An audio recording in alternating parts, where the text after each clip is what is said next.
सोचिए दोस्तों, एक लड़की अपने घर से निकलती है, आंखों में एक सपना सरकारी नौकरी पाने का, अपने परिवार का सहारा बनने का। सुबह जल्दी उठती है, तैयारी करती है, दौड़ती है, पसीना बहाती है। वो सोचती है बस एक बार ये नौकरी मिल जाए, जिंदगी बन जाएगी। लेकिन उसे क्या पता था कि उसी दिन उसकी जिंदगी बर्बाद हो जाएगी, और वो भी उस गाड़ी में जिसे देखकर लोग राहत की सांस लेते हैं, मतलब एम्बुलेंस में। जी हाँ, आपने सही सुना। बिहार के गया जिले में एक 26 साल की होमगार्ड भर्ती की उम्मीदवार के साथ गैंगरेप हुआ, और वो भी एम्बुलेंस में। अब आप सोचिए, एम्बुलेंस जो हमारी आखिरी उम्मीद होती है। जब कोई बेहोश होता है, जख्मी होता है, जब कोई सांसें गिन रहा होता है, तो हम 108 पर कॉल करते हैं, और जब एम्बुलेंस आती है तो लगता है भगवान खुद आ गए हैं। लेकिन जब वही एम्बुलेंस दरिंदगी की जगह बन जाए तब। अब जरा पूरा मामला सुनिए, ताकि बात सिर्फ भावनाओं तक ना रहे, सच्चाई तक पहुंचे। ये घटना हुई बिहार मिलिट्री पुलिस के रिक्रूटमेंट कैंपस में, जहां होमगार्ड की फिजिकल परीक्षा चल रही थी। गर्मी जोर की थी, धूप तेज थी, मेडिकल इंतजाम नाम मात्र के थे। उसी दौरान एक लड़की जो टेस्ट दे रही थी, हीट और थकान की वजह से बेहोश हो गई। उसे तुरंत एक एम्बुलेंस में डालकर हॉस्पिटल ले जाने की बात कही गई, लेकिन उसी एम्बुलेंस में मौजूद थे 2 शैतान, एक ड्राइवर और एक टेक्नीशियन, जो मौके का फायदा उठाकर इंसान से हैवान बन गए। लड़की उस वक्त पूरी बेहोश नहीं थी, आधा होश था, आधा बेहोशी, लेकिन जो हो रहा था वो समझ रही थी। लेकिन उसकी हालत ऐसी थी कि वो कुछ कर नहीं सकी। जब उसे अस्पताल पहुंचाया गया और सही से होश आया, तब उसने पुलिस को पूरी बात बताई। इसके बाद FIR दर्ज हुई और पुलिस ने दोनों आरोपियों को कुछ ही घंटों में पकड़ लिया। नाम थे विनय कुमार ड्राइवर और अजीत कुमार टेक्नीशियन। जांच में CCTV फुटेज, कॉल डिटेल और मेडिकल रिपोर्ट्स शामिल की गई। पुलिस कह रही है कि सिर्फ 2 ही लोग इस वारदात में शामिल थे, लेकिन पीड़िता का कहना है कम से कम 3-4 लोग थे। अब यहीं से शुरू होती है असली बहस। सिर्फ 2 को पकड़कर क्या बाकी बच गए? और सबसे बड़ा सवाल, क्या ये सब होने से रोका नहीं जा सकता था? सोचिए आप भी, ये कोई जंगल नहीं था, ये कोई सुनसान इलाका नहीं था, ये एक सरकारी भर्ती का आयोजन था, जहां हर तरफ पुलिस, सिक्योरिटी और मेडिकल टीम मौजूद होनी चाहिए थी। लेकिन वहां ऐसा क्या था कि एम्बुलेंस जैसे सिक्योर स्पेस में भी एक लड़की महफूज नहीं रह सकी? यही है असली दर्द, और इससे भी ज्यादा डर इस बात का है कि ये पहली बार नहीं हो रहा। अब सोचिए दोस्तों, ऐसा कैसे हो जाता है कि जहां सरकार खुद भर्ती करवा रही हो, वहां भी सुरक्षा की गारंटी नहीं दी जा सकती? लड़की कोई अकेले सुनसान रास्ते पर नहीं थी, ना ही किसी झोपड़ी में। वो थी एक गवर्नमेंट ऑर्गेनाइज्ड इवेंट में, और वहीं से उसे एम्बुलेंस में लादकर ले जाया गया। फिर उस एम्बुलेंस में, जो जिंदगी बचाने का वादा करती है, 2 दरिंदों ने उसके सपनों को कुचल दिया। सवाल ये उठता है, क्या कोई देख नहीं रहा था? क्या कोई जिम्मेदार वहां मौजूद नहीं था? या फिर सबने अपनी आंखें बंद कर ली थी? असल में ये घटना सिर्फ रेप की नहीं है, ये पूरे सिस्टम के डूब जाने की कहानी है। पहली बात तो ये कि मेडिकल इंतजाम नाम के थे ही नहीं। इतनी गर्मी में जब लड़कियों से फिजिकल टेस्ट लिए जा रहे हैं, तो वहाँ बेसिक चीजें भी नहीं थी, ना ठंडा पानी, ना शेड, और ना ही मेडिकल स्टाफ जो तुरंत देखभाल कर सके। और जब लड़की बेहोश हो गई तो उसे भेजा गया ऐसे लोगों के हवाले जो उसके साथ बर्बरता करने वाले थे। सोचिए, अगर वहां एक फीमेल अटेंडेंट होती, अगर एम्बुलेंस में GPS एक्टिव होता, अगर CCTV कैमरा लगा होता, तो क्या ये दरिंदगी हो पाती? लेकिन नहीं। हम हर बात हादसे के बाद होश में आते हैं। अखबारों में हेडलाइन बनती है, सोशल मीडिया पर गुस्सा फूटता है, नेता लोग बयान देते हैं, विपक्ष सरकार को घेरती है, और फिर धीरे धीरे सब कुछ धुंधला हो जाता है, जब तक अगली घटना नहीं होती। यही होता रहा है। 2018 Orissa ambulance rape case, 2023 Muzaffarpur की बच्ची का मामला, 2012 का निर्भया केस, और अब 2025 में फिर एक नई तारीख जुड़ गई है इस लिस्ट में। लेकिन सजा कितनों को मिली, और सिस्टमैटिक बदलाव क्या है? यहाँ सबसे बड़ी दिक्कत यही है, सिस्टम में जवाबदेही की कमी। एम्बुलेंस चलाने वालों का वेरिफिकेशन तक नहीं होता, उन्हें कोई ट्रेनिंग नहीं दी जाती कि कैसे क्रिटिकल केसेस को हैंडल करना है, और महिलाओं के लिए तो जैसे कोई अलग इंतजाम सोचा ही नहीं जाता।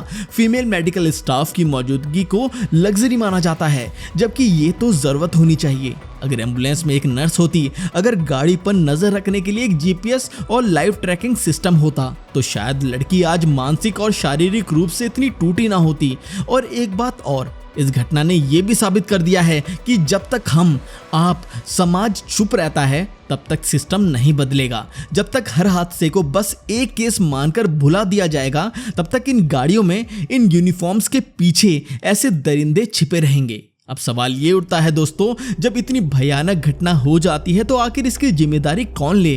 क्या सिर्फ उन 2 लोगों को पकड़ लेना काफी है, या फिर वो पूरा सिस्टम जिसने इस दरिंदगी को होने दिया उसे भी कटघरे में खड़ा किया जाना चाहिए? देखो, किसी एक आदमी की सोच को तो हम नहीं बदल सकते, लेकिन सिस्टम को तो ऐसा बनाया जा सकता है कि कोई भी अपनी गंदी सोच को अंजाम देने से पहले 10 बार सोचे। पर अफसोस, हमारे सिस्टम में वो ताकत ही नहीं है। जिस सरकार ने ये भर्ती कराई उसकी भी जिम्मेदारी बनती थी कि वो पूरे इंतजाम पुख्ता करती, मेडिकल फैसिलिटी, सिक्योरिटी, ट्रांसपोर्ट की निगरानी। लेकिन यहाँ तो हाल ये था कि लड़की बेहोश हो गई और उसे ऐसे लोगों के हवाले कर दिया गया जिनका कोई वेरिफिकेशन ही नहीं था, ना कोई रिकॉर्ड चेक, ना कोई पुलिस क्लियरेंस। अब जरा सोचिए, अगर कल को कोई और लड़की भी इसी तरह बेहोश हो जाती है तो क्या हम फिर उसी सिस्टम पर भरोसा करेंगे? सिर्फ सरकार नहीं, समाज की भी बड़ी जिम्मेदारी है। हम तब तक जागते ही नहीं जब तक किसी अपने पर बात ना आए। सोशल मीडिया पर 2-3 दिन आक्रोश जताकर चुप हो जाना हम सबकी आदत बन चुकी है, लेकिन जब तक हम लगातार सवाल नहीं पूछेंगे, जब तक हम पब्लिक प्रेशर नहीं बनाएंगे, तब तक सरकारें और अफसर सोते रहेंगे। हमें पूछना चाहिए, एम्बुलेंस में सीसीटीवी क्यों नहीं? हर इमरजेंसी गाड़ी में जीपीएस ट्रैकिंग अनिवार्य क्यों नहीं? फीमेल मेडिकल स्टाफ की तैनाती हर एम्बुलेंस में क्यों नहीं होती, खासकर जब महिला मरीज को ले जाया जा रहा हो?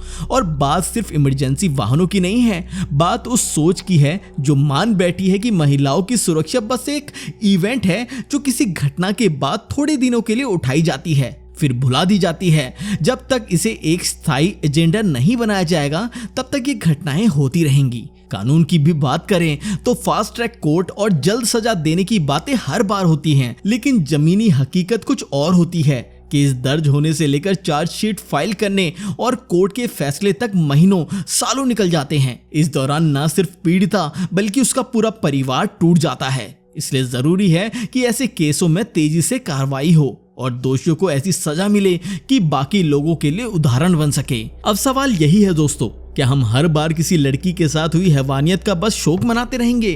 क्या हमारी भूमिका बस सोशल मीडिया पर गुस्सा जाहिर करने तक सीमित रह जाएगी?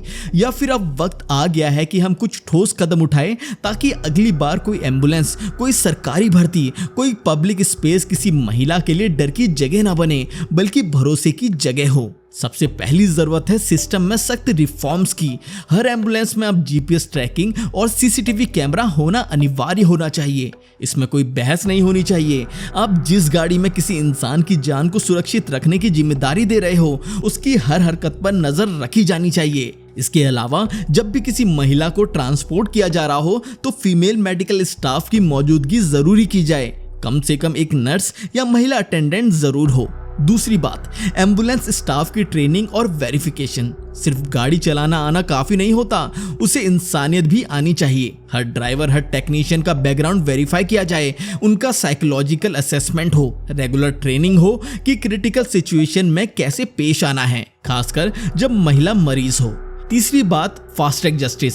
जब भी ऐसा कोई केस सामने आए तो 90 दिनों के अंदर ट्रायल पूरा हो और दोषियों को सजा मिले, और वो सजा ऐसी होनी चाहिए जो देश भर में मिसाल बने। साथ ही विक्टिम को न सिर्फ मेडिकल और कानूनी मदद मिले बल्कि मेंटल हेल्थ सपोर्ट और कंपनसेशन भी तुरंत मिले। और हाँ, हम आम लोगों की भी जिम्मेदारी कम नहीं है। हम सिर्फ हादसे का इंतजार क्यों करें?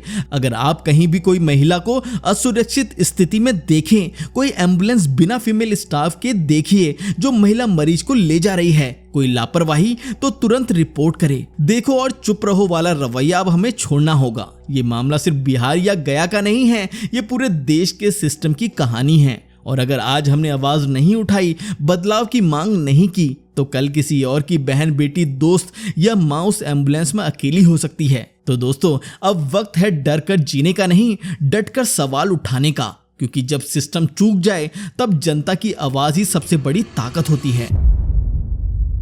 तो दोस्तों, आपका क्या कहना है? क्या वाकई हम बदलाव ला सकते हैं या फिर अगली घटना का इंतजार करेंगे? अगर आपको लगता है कि अब बदलाव जरूरी है तो इस बात को यही मत छोड़िए, आवाज उठाइए, सवाल पूछिए और दूसरों को भी जागरूक कीजिए, क्योंकि चुप्पी सिर्फ दोषियों को ताकत देती है, मिलकर बोलेंगे तभी सिस्टम बदलेगा। जागरूक रहिए, सुरक्षित रहिए और सबसे जरूरी इंसान बने रहिए।